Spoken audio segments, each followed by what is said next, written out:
La réincarnation, est-ce juste une croyance mystique ou y a-t-il une part de vérité scientifique?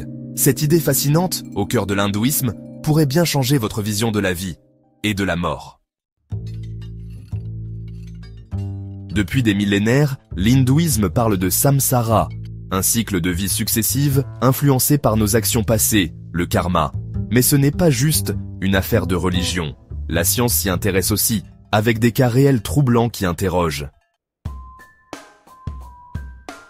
Et si science et spiritualité s'unissaient pour révéler l'un des plus grands mystères de notre existence? Restez avec moi. On plonge dans le monde fascinant de la réincarnation. Dans l'hindouisme, la réincarnation, ou samsara, c'est le cycle des renaissances. C'est un peu comme un grand voyage, où chaque vie est une nouvelle étape. Mais attention, on ne renaît pas au hasard. Ce qui guide ce cycle, c'est une autre idée clé, le karma. Le karma, c'est simple. Chaque action que tu fais laisse une trace. Des bonnes actions, des impacts positifs. Des mauvaises? Eh bien, des conséquences à gérer, parfois dans une autre vie. Alors, pourquoi ce cycle sans fin? L'objectif ultime, selon l'hindouisme, c'est de se libérer du samsara. Cette libération, on l'appelle le moksha. Et c'est là que la spiritualité rencontre le sens profond de la vie. Et si je vous disais que des scientifiques ont étudié la réincarnation? Oui, des chercheurs comme le Dr Ian Stevenson ont examiné des milliers de cas où des enfants prétendent se souvenir de vies passées. Ça paraît fou, non? Prenons l'histoire de James, un enfant américain qui, à seulement 3 ans, décrivait des détails précis d'une vie de pilote de chasse pendant la Seconde Guerre mondiale.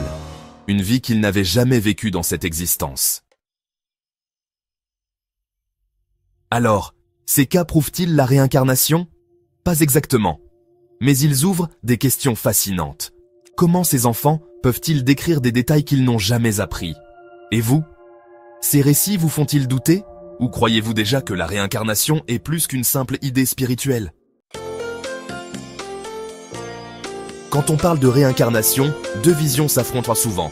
La spiritualité, qui y voit une réalité immatérielle, et la science, qui cherche des preuves concrètes. Mais ces deux visions sont-elles si opposées que ça?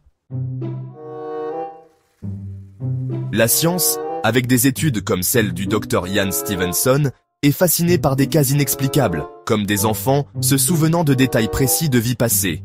Mais pour beaucoup de scientifiques, ce n'est pas assez. Sans preuves matérielles, ces récits restent des anomalies intrigantes. Dans l'hindouisme, la réincarnation n'a pas besoin de preuves matérielles. Elle est vécue, ressentie, intégrée comme une vérité.